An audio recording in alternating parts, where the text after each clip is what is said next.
Even lahat dito, lahat medyo kawawa dahil masakit sa ulo talaga yan init. Watching from Binangunan. Wala tayong media dito. Wala tayong kasamang media, kabayan. Sigurado, hindi yata, sigurado talaga yan. Malabo ang pamimigay. Actually, lumipat kami ng ibang location at itong covered court nga po dito ay walang bubong at medyo syempre medyo mahirap kasi even yung mga volunteers ayan, ang Office of the Vice President talagang mga pagod na ayan hindi naman kabayan dahil nga po simula nagbiyahe pa ito galing din sa Maynila sa bayan ho namin and pagdating nga po dito talagang tuloy-tuloy po ayan doon naman sa kabila ayun haba pa ng pila alam niyo po karating lang namin dito pangalawang barangay na ito dahil ang una nandun sa covered court sa may San Luis, no? And ngayon naman, nandito naman tayo sa kabila sa Tatlong Maria. Tatlong Maria covered court, mga kababayan. So, andito tayo ngayon wait lang. Tatlong Maria Barangay, sa may harap mismo ng barangay. Dito po tayo. Kung ingat ang panahon, guys. Kita niyo naman ang mga posisyon namin, no? Ganyan ho ang posisyon namin. Wala pala dito walang bubong yung covered court dito kabayan. Yung plaza. Kaya medyo mainit dito ang sitwasyon kasi walang bubong. Ganun ang sitwasyon ho dito ngayon, no? Okay lang. Medyo pagod na nga din itong ating mga kasama natin, yung mga volunteers sa Office of the Vice President. Kita rin naman. And tuloy-tuloy. Wala itong stop, no? Talagang pagkasimula kanina hanggang ngayon kabayan, tuloy-tuloy po ito. Walang stop-stop po ito. Alam ko kasi ang target ho na katao ngayon is hindi tao, kundi barangay is tatlo, no? Hanggang mamayang hapon. So bali pagkatapos nito, may susunod pa kabayan. Oo, dun sa dulo, kita niyo naman, ayun, ang haba-haba pa ng pita at tuloy-tuloy. Oh, grabe, medyo bali ang matatanggap po nila dito kabayan, meron silang bigas at meron din po silang yung mga relief, no? Like example, yung sardinas, mga timplahin, mga kape, at kung ano-ano pa po kabayan ang dito ho ang kanilang nakukuha. Wala ho kabayan ito lang ho ang pinagamit ito lang yung pinagamit na location. Ang init nga po even ako talagang ramdam ko yung init kabayan wala ganun talaga kabayan, minsan ganun talaga ang buhay kailangan natin magtiis. Ayan, medyo mainit nga na papagod nga na kami nagko-cover lalong-lalo na itong ating mga volunteer ng Office of the Vice President kabayan. Ayan.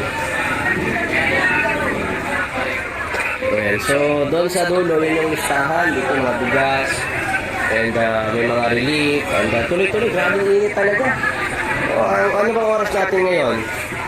Alas 11 kasi nga po malayo ito kumbaga sadyain from ACR sadyain ito kaya pag bigyan ho kabayan tuloy-tuloy ho isipin nyo naman wala nga halos pahinga pagkatapos dun sa kabila walang as in pagkatapos largada agad ganun ho kabilis mga kababayan, ganun po kabilis kabayan.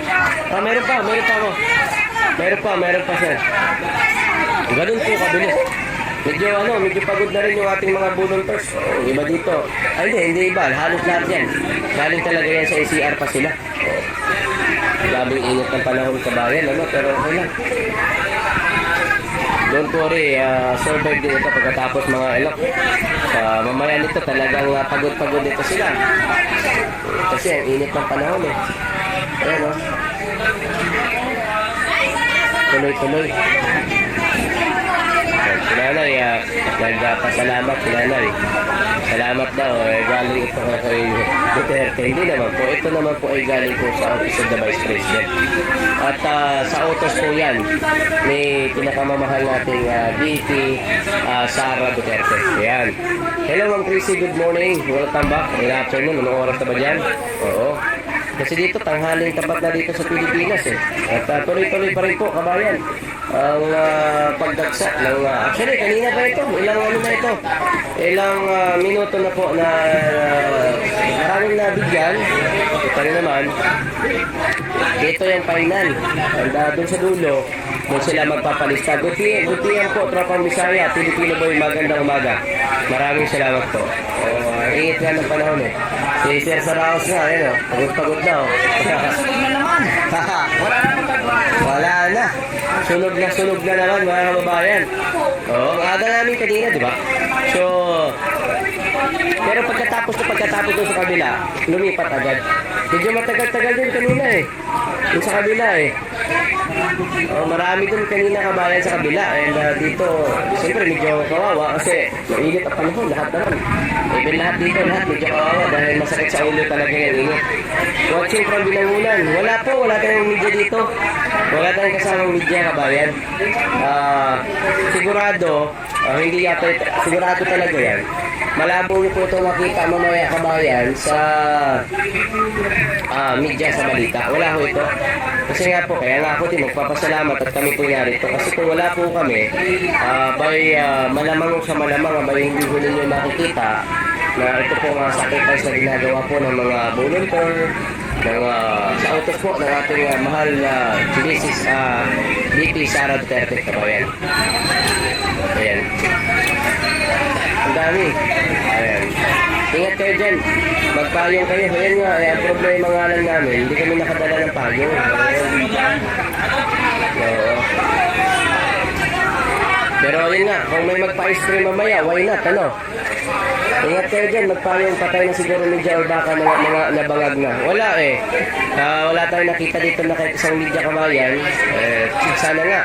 Yan maganda sana kung nagiging neutral ang media at tinatawag natin na public servant talaga. Maganda sana yung ganun. Kaso wala eh. So, pagpasaysahan nyo na. Wala talaga, walang media dito. Kaya nga, doon guys, ano natin? Share po natin.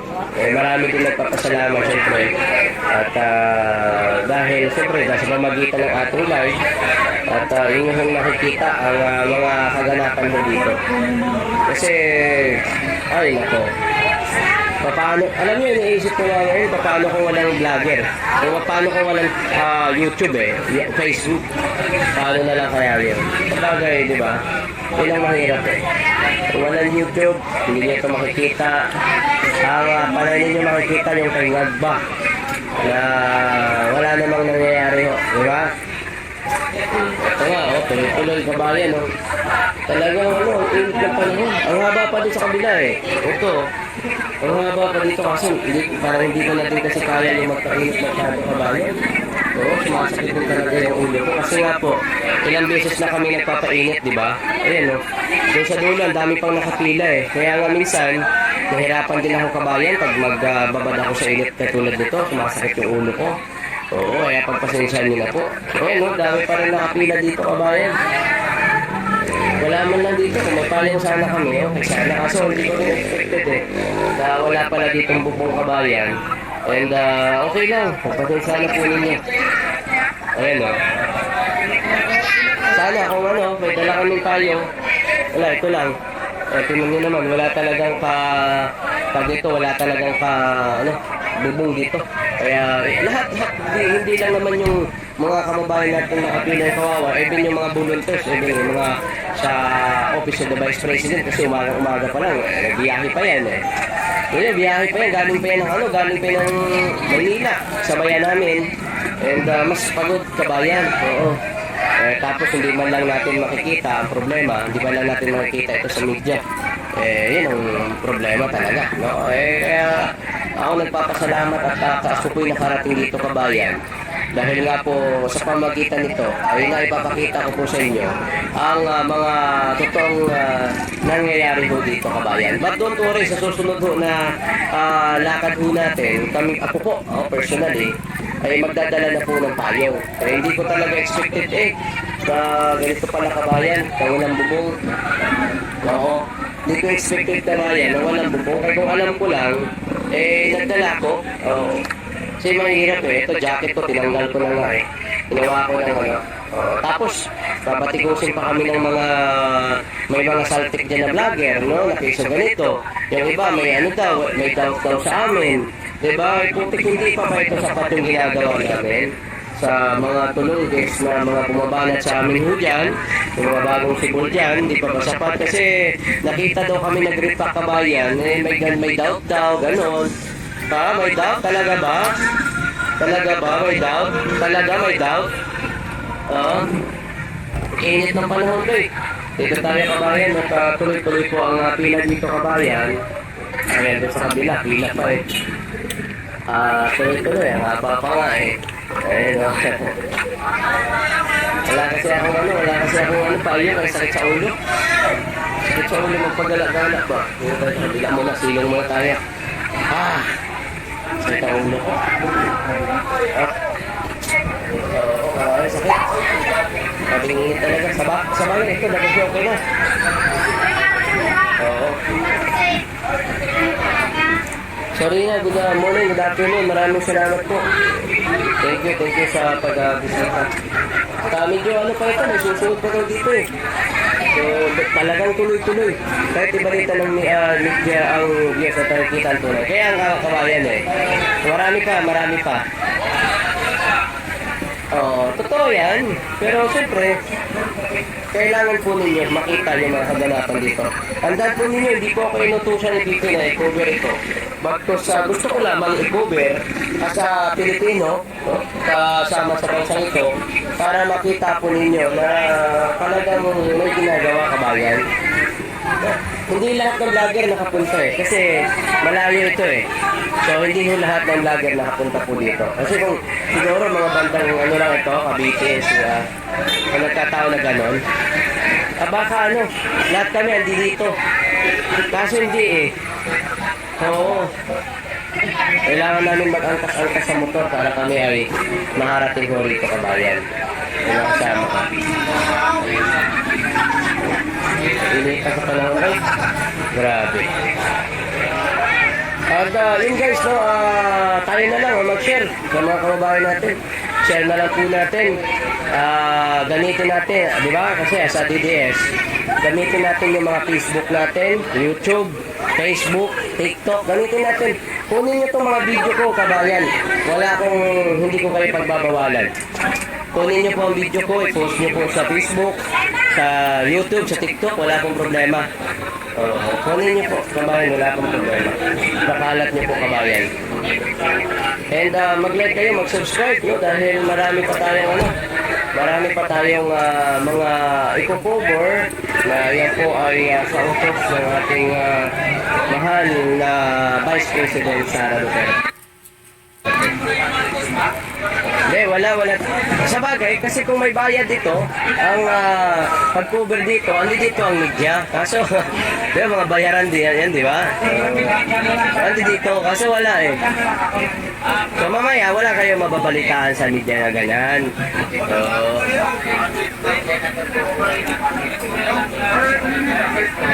Totoo yan.